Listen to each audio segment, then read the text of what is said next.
In a day and age of radical individualism and independency, not only among Americans in general, but within the church herself, it is easy to encounter many strange teachings and practices that are either unhelpful, distracting, unedifying, or even downright harmful. In other words, they are unwholesome, unhealthy, unsound, which is what that word means there in verse 3.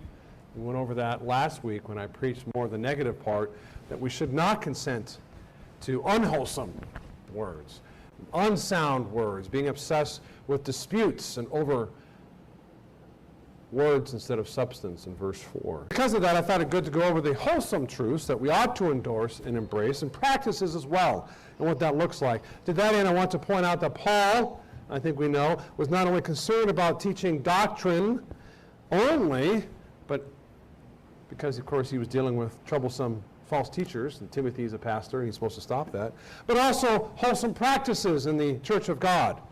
Hence, at the end of his long sentence here, he connects doctrine to godliness in verse 3.